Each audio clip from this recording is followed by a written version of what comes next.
अब हम पढ़ते हैं अपना कार्बोवेज। तो पहला पॉइंट तो ये है कि इसका कॉमन नेम है वेजिटेबल चारकोल। फिर फर्स्ट पॉइंट है for the bad effects of exhausting diseases. अच्छा, ये मिनरल किंगडम की रेमेडी है, नाम सुन के लगता है प्लांट किंगडम के, but no, it's mineral kingdom. Okay, and first point है for the bad effects of exhausting diseases whether in young और old, cinchona, psorinum, cachectic persons whose vitality has become weakened और exhausted. मतलब अगर exhausting disease कोई bad effect है तो हम उसमें कार्बोवेज देंगे। एग्जॉस्टिंग डिजीज़ मतलब कि ऐसी डिजीज़ जो टायर्ड करके छोड़ती है इंसान को, उन डिजीज़ का बैड इफेक्ट है तो हम कार्बोवेज देंगे।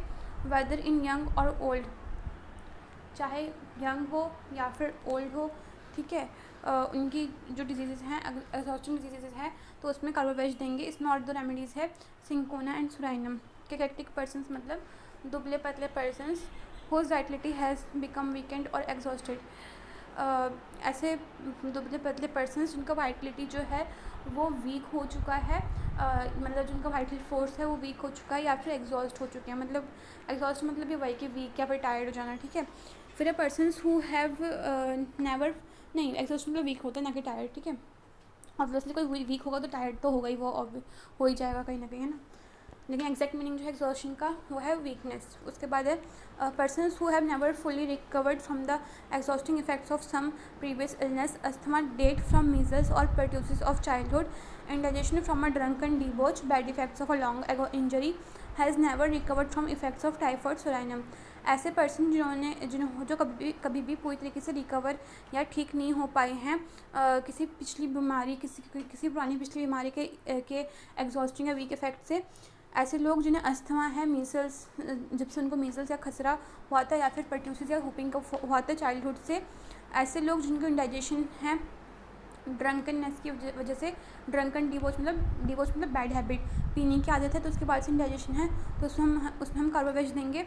अगर बैड इफेक्ट्स है किसी लॉन्ग एगो इंजरी का, मतलब लॉन्ग एगो इंजरी मतलब कि पुराने टाइम पे कभी इंजरी हुई थी, ठीक है, अगर उसका कोई बैड इफेक्ट है, ठीक है, तो उसमें हम कार्बोवेज देंगे। Has never recovered from effects of typhoid, कभी भी टाइफॉइड के इफ़ेक्ट से वो पूरी तरीके से रिकवर नहीं हो पाया है, मतलब क्योंकि टाइफॉइड भी तो इलनेस ही है, तो बेसिकली कोई भी इलनेस जिससे वो ठीक नहीं हो पाया है, रिकवरी उसकी नहीं हो पाई है, तो उसको हम कार्बोवेज देंगे। सोराइनम भी दे सकते हैं। उसके बाद है एलिमेंट्स फ्रॉम क्विनाइन, क्या लिखा है, क्विनिन, ठीक है, specially suppressed intermittents, abuse of mercury, salt meats, spoiled fish, meats or fats from getting overheated, antimonium crude, ठीक है। कार्बोवेज का क्या है, एलिमेंट्स है क्विनाइन की वजह से। क्विनाइन हम देते हैं बेसिकली मलेरियल फीवर के केस में, ठीक है। अगर किसी को क्विनाइन या क्विनिन जो भी वर्ड है उसको वो ज़्यादा दे दिया गया है, उसकी वजह से दिक्कत हो रहा है तो कार्बोवेज देंगे। स्पेशली सप्रेस्ड इंटरमीडिएंट्स, खास करके इंटरमीडिएंट्स जो हैं वो सप्रेस्ड। इंटरमीडिएंट्स कहने का सेंस ये है कि बीच बीच में फीवर आता था मान लो, और बीच बीच में फिर नहीं आता था, कभी आता था कभी जाता था, कहने का मतलब ये है उसकी वजह से हो रहा है दिक्कत, मतलब उसकी वजह से एलिमेंट है तो हम उसमें कार्बोवेज सोचेंगे। नेक्स्ट लिखा है अब्यूज़ ऑफ मरकरी के ओवर यूज़ की वजह से उसको दिक्कत हो रही तो उसमें हम कार्बोवेज सोचेंगे। मरकरी के ओवर यूज़ से उसको वहाँ भी हमने पढ़ा था, किसमें पढ़ा था, पोडोफाइलम में। उसके अलावा और एक आध जगह पे हमने मरकरी का ओवर यूज़ पढ़ा था, आई थिंक वो हेपारसल्फ था या क्या था, अब तो मुझे भी याद नहीं आ रहा क्या था वो, but I don't know, but I think वो हेपारसल्फ था जो पोडोफाइलम के अलावा हमने पढ़ा था, या कॉफिया था, वेट ढूंढ के बताती हूँ। एब्यूज़ ऑफ मरकरी से अपार्ट फ्रॉम कार्बोवेज और 2 रेमेडीज़ का नाम जो है वो है पोडोफाइलम एंड हेपारसल्फ, और भी होंगी बट अभी मुझे इतना याद आ रहा है। और हाँ, कॉफिया क्रोडा नहीं है इसमें, वो मैं गलती से बोल रही थी। और उसके बाद एलिमेंट्स अगर है सॉल्ट से या सॉल्ट मीट से तो उसमें हम कार्बोवेज देंगे। और स्पॉइल्ड फिश मतलब ऐसी फ़िश जो जैसे कि ना कुछ लोग जो होते हैं फ़िश को स्पॉइल करते हैं फिर उसको ड्राई करते हैं, नॉट स्पॉइल, फ़िश को मतलब बहुत दिन के लिए ऐसे रख देते हैं सूखने के लिए, लाइक कि लिटरली मैं उसको बोल सकती हूँ कि उसे स्पॉइल फ़िश बोल सकते हैं, एंड दैन उसको ड्राई करते हैं फिर उसको उसका जो भी बना के खाते हैं। तो वैसे स्पॉइल्ड फिश से अगर दिक्कत है तो उसमें हम कार्बो वेज देंगे, ठीक है। उसके बाद मीट और फैट से दिक्कत है तो हम कार्बो वेज देंगे। फ्रॉम गेटिंग ओवरहीट होने से दिक्कत है तो उसमें कार्बो वेज देंगे। ओवरहीट होने में और एक रेमेडी है हमारी एंटीमोनियम क्रूड, ठीक है। तो ओवरहीट होने से अगर दिक्कत हो गई है तो उसमें ओवरहीट होने से एलिमेंट्स है तो उसमें हम कार्बो वेज और एंटीमोनियम क्रूड देंगे। फिर है bad effects from loss of vital fluids, causticum, haemorrhage from any broken down conditions of mucous membranes, cinchona, phosphorus. मतलब अगर वाइटल फ्लूइड्स के लॉस से बैड इफेक्ट हो रहा है तो उसमें हम कार्बोवेज एंड कॉस्टिकम देंगे, ठीक है। वाइटल फ्लूइड्स का लॉस इन द सेंस कि जैसे यूरिन, स्टूल जैसे कि डायरिया ज़्यादा हो रहा है, ठीक है, यूरिन ज़्यादा आ रहा है या फिर स्वेटिंग ज़्यादा हो रही है या फिर मेंसेस ज़्यादा हो रहा है तो उसमें बेसिकली इन सब चीज़ों में वाइटल फ्लूइड्स का लॉस हो रहा है तो या वॉमिटिंग ज़्यादा हो रही है तो उसका बैड इफेक्ट क्यों है अगर, तो उसमें हम कार्बोवेज सोच सकते हैं। और आई थिंक उसमें चाइना ऑफिशनलिस भी है और कॉस्टिकम भी लिखा है। हेमरेज अगर है from any broken down condition of mucous membrane, कोई भी म्यूकस मेम्ब्रेन का ब्रोकन डाउन कंडीशन है जिसमें से हेमरेज हो रहा है तो उसमें हम कार्बोवेज सोचेंगे, सिंकोना सोचेंगे एंड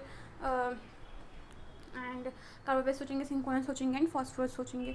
उसके बाद weakness of memory and slowness of thought, अगर मेमोरी जो है वो कमज़ोर है, याददाश्त कमज़ोर है एंड थॉट मतलब जो उसका सोच है वो स्लोनेस उसमें दिख रहा है, अगर ठीक है सोचने समझने की क्षमता में स्लोनेस दिख रही है तो कार्बोवेज सोचेंगे।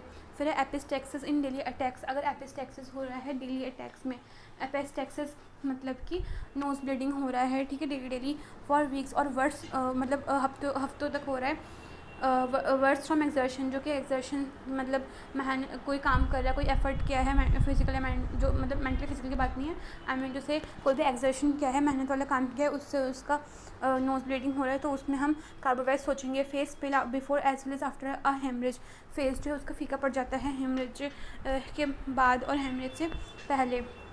Haemorrhage from any mucous outlet, अगर किसी म्यूकस आउटलेट से हेमरेज हो रहा है इन सिस्टम्स ब्रोकन डाउन, ऐसे सिस्टम्स जो ब्रेक डाउन मतलब ऐसे सिस्टम्स कहने का मतलब मान लो कोई रेस्पिरेटरी सिस्टम की बात कर रहे हैं या फिर कोई भी डाइजेस्टिव सिस्टम की बात कर रहे हैं अगर हम, तो ऐसे सिस्टम्स जो हैं वो ख़राब हो रहे हैं, मतलब उनमें उतनी वाइटलिटी या उतना हम कह सकते हैं स्ट्रेंथ नहीं रहा करने का, जैसे एक्सक्रीटरी सिस्टम जो है वो उसमें अगर हेमरेज उसमें किसी ऑर्गन में हेमरेज हो गया है, ठीक है, नहीं सॉरी हेमरेज का पॉइंट अलग था, इसका मतलब कहने का मतलब इस पॉइंट का मतलब इन सिस्टम्स ब्रोकन डाउन और डेबिलिटेटेड, ऐसे सिस्टम्स जो ब्रोकन डाउन या डेबिलिटेड हो गए हैं मतलब कि वीक हो गए हैं, कमज़ोर पड़ गए हैं सिस्टम, जैसे कि डाइजेस्टिव सिस्टम काम नहीं कर रहा या रेस्पिरेटरी सिस्टम जो है वो एफिशिएंटली वर्क नहीं कर पा रहा है ह्यूमन का, क्योंकि इंसान के बॉडी को सही ढंग से काम करने के लिए ये सारे सिस्टम्स जो हैं अच्छे से काम करने चाहिए, बट अगर एक आध सिस्टम इसमें क्या हो जाए काम ना करे सही से डेबिलिटेट हो जाए, है ना, तो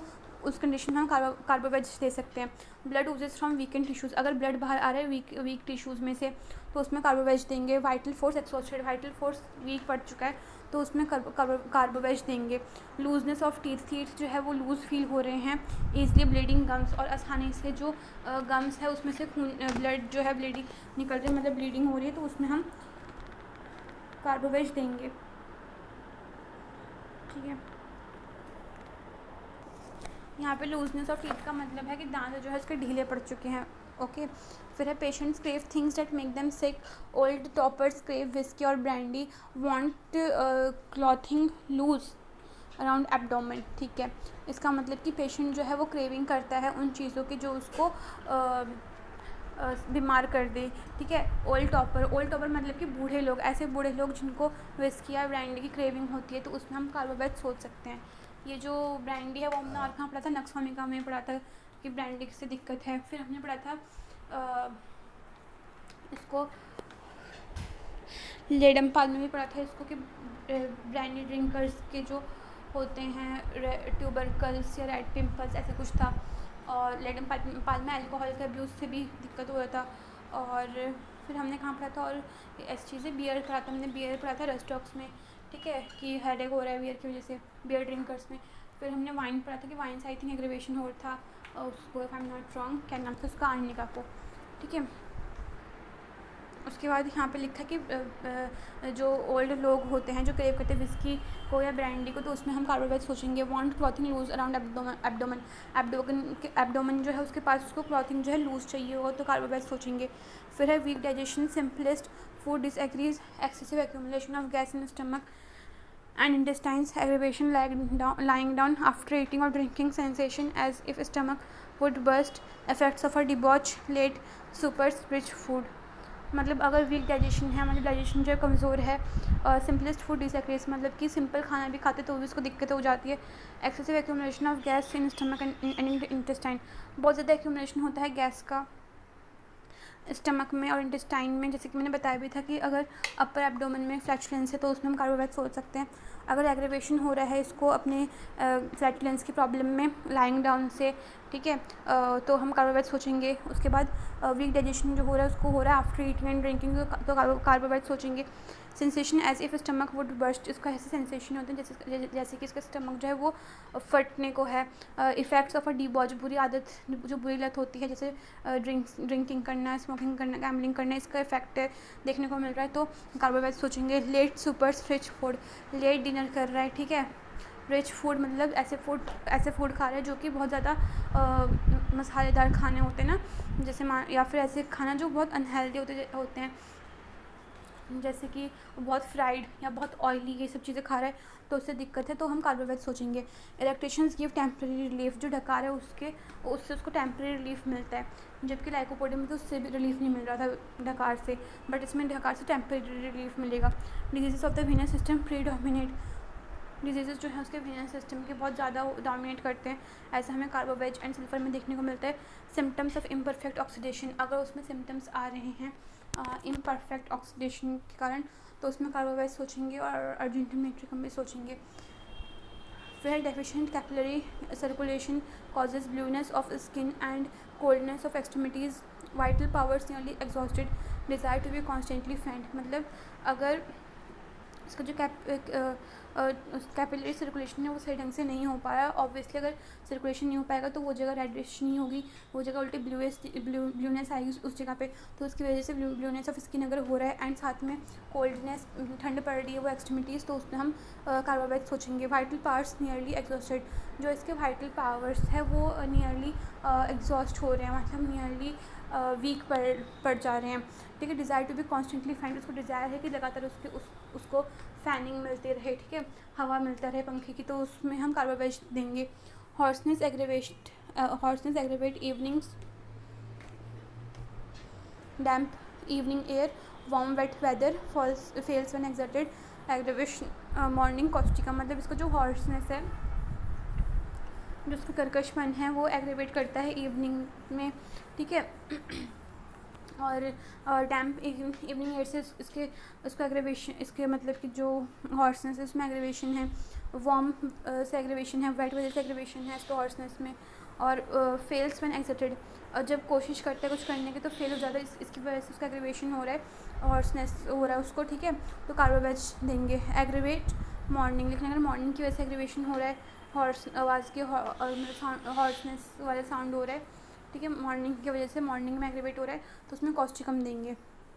awakens often from cold limbs and suffers from cold knees at night, और कई बार कोल्ड लिम्स हो जाते हैं उसके, एंड रात जब होती है तब उसके नीज भी कोल्ड हो जाते हैं, तो उसमें हम कार्बोवेज या एपिस दे सकते हैं। फिर उसके बाद frequent involuntary cadavers smelling stools, इसके स्टूल्स जो होते हैं उसमें से वो बेसिकली इनवॉलंटरी होता है, फ्रीक्वेंटली होता है, एंड कैडेवर टाइप स्मेल होता है, मतलब डेड बॉडी टाइप स्मेल होते हैं, तो उसमें हम कार्बोवेज सोचेंगे। फॉलोड बाय बर्निंग, और उसके बाद स्टूल्स के बाद उसको बर्निंग होगा, ठीक है, तो stools followed by burning.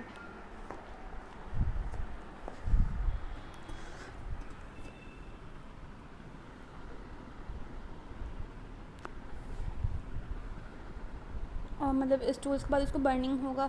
Soft stool wild with difficulty, भले ही उसका स्टूल सॉफ्ट है लेकिन डिफ़िकल्टी से आ रहा है, तो उसमें हम कार्बोवेज एंड एलम सोचेंगे। उसके बाद है in the last stages of disease with copious cold sweat, cold breath, cold tongue, voice lost, this remedy may save a life, और डिजीज़ का जो लास्ट स्टेज है उसमें हम कार्बोवेज देंगे, जिसमें कि कोपियस मतलब एबंडेंट कोल्ड स्वेट है, कोल्ड ब्रेथ होगा, और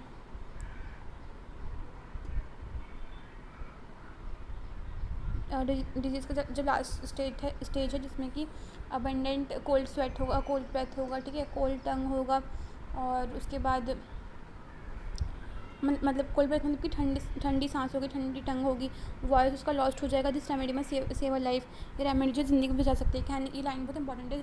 इसका मतलब ये है कि जब डिजीज़ का वो स्टेज चलता है जब इंसान जो होते हैं उसके जैसे बोलते हैं ना प्राण निकलने वाले होते हैं, जैसे कि उसको जब इंसान मरने वाला होता है तो कई बार हम देखते हैं डिजीज़ के एंड फेज में उसको कोल्ड स्वेटिंग आने लग जाती है, उसकी आवाज़ चली जाती है, उसका कोल्ड टंग हो जाता है, कोल्ड ब्रेथ हो जाती है, और वो ये सब इंडिकेट करता है कि वो उसकी अब जान जाने वाली है, वो मरने वाला है। तो उन केसेस में अगर हम कार्बोवेज देते हैं तो उससे उसकी जान बच सकती है। रिलेशंस है इसका कॉम्प्लीमेंट्री है, ये कॉम्प्लीमेंट्री जो है इसके है काली कार्ब। उसके बाद amount of susceptibility to well selected remedies, opium well, और इसमें मतलब कि जो वेल सिलेक्टेड रेमेडीज़ होती हैं वो अगर हम देते हैं लेकिन उसका इफ़ेक्ट नहीं पड़ रहा होता उस पर, ठीक है, मतलब उसका जो सेंसिटिवनेस है, जिसको ससेप्टेबिलिटी है, अगर मैं बताऊँ नॉर्मल लैंग्वेज में कि उसकी जो सेंसिटिविटी है उस रेमेडी के लिए वो नहीं है उतनी, मतलब ससेप्टेबिलिटी की कमी है, वांट है, मतलब लैक है, तो उसमें हम कार्बोवेज देंगे। उसमें और जो रेमेडीज़ है ओपियम और वेल कंपेयर कर सकते हैं इसको सिंकोना और प्लम्बम के साथ in case of neglected pneumonia, specially old toppers में, मतलब ओल्ड लोगों में। एंटीमोनियम टार्ट के साथ हम कंपेयर कर सकते हैं थ्रेटेंड पैरालिसिस के केस में from inability to expectorate loosened mucus, मतलब एंटीमोनियम टार्ट के साथ हम कंपेयर कर सकते हैं कार्बोवेज को उन केसेस में जहाँ पे पैरालिसिस होने के चांसेस होते हैं, एंड क्योंकि वो म्यूकस को, जो लूजेंट म्यूकस है, मतलब जो कफ है उसको वो एक्सपेक्टेड मतलब बाहर नहीं निकाल पा रहा, तो उस केस में हम कंपेयर कर सकते हैं एंटीमोनियम टार्ट के साथ। और प्लम्बम के साथ नेग्लेक्टेड न्यूमोनिया, ऐसे न्यूमोनिया जिसका ट्रीटमेंट नहीं किया गया है उस केस में दे सकते हैं, स्पेशली ओल्ड टॉपर्स में, मतलब ओल्ड लोगों में। ओपियम के साथ कंपेयर कर सकते हैं with lack of reaction after well selected remedies fail to permanently improve, मतलब जो कार्बोवेज है ना उसको जैसे कार्बोवेज हम देते हैं जब वेल सिलेक्टेड रेमेडीज़ जो हैं वो काम नहीं करती या फिर इम्प्रूवमेंट नहीं करती क्योंकि ससेप्टेबिलिटी कम है, तो वैसे ही ओपियम है, और उसमें अगर हमें पेशेंट में कोई रिएक्शन नहीं मिल रहा है वेल सिलेक्टेड रेमेडीज़ देने के बाद, ठीक है, वो इम्प्रूव नहीं कर पा रहा है, तो हम उसमें ओपियम सोच सकते हैं। वेल करके रेमेडी लिखे ब्रैकेट में, वो भी सोचेंगे। Phosphorus in easily bleeding ulcers, phosphorus ले सकते हैं ईजिली ब्लीडिंग अल्सर्स के केस में। पल्सेटिला का भी बैड इफेक्ट होता है from fried food and pastries. Sulphur में क्या होता है, sulphur acrid smelling menstrual flow and erysipelas of mammae. Sulphur में क्या होता है, सल्फर के साथ भी हम देख सकते हैं क्योंकि सल्फर में भी एक्रिड स्मेल होता है मेंस्ट्रुअल फ्लो का, एंड राइसिप्लास होता है मैमे का। मैमे मतलब वही ब्रेस्ट की बात कर रहे हैं, और राइसिप्लस मतलब कि स्किन इन्फेक्शंस, ठीक है। एग्रीवेशन इसको बटर से, पॉर्क से, मैंने बताया था रिच फूड है तो इसलिए यहाँ पे लिखा है बटर, पॉर्क, फैट फूड, इन सब से दिक्कत है। अब्यूज़ ऑफ क्विनाइन बार्क से दिक्कत है, एंड मरकरी से दिक्कत है, ठीक है। तो मरकरी से कार्बोवेज, पोर्टोफाइलम हेपार्सल को दिक्कत है फ्रॉम सिंगिंग और रीडिंग अलाउड, तेज़ पढ़ने से या गाने से उसको दिक्कत हो जाएगा। In warm damp weather, warm weather में दिक्कत हो जाएगा, डैम्प वेदर में दिक्कत होगा कार्बोवेज को। एम्यूरेशन है फ्रॉम इरेक्टेशन बीइंग फैंड, मतलब इसको आराम मिलेगा इरेक्टेशन से, मतलब डकार से, ठीक है। बीइंग फैन मतलब कि फ़ैन होने से उसको आराम है, तो इरेक्टेशन से आराम है एंड फैनिंग से आराम है।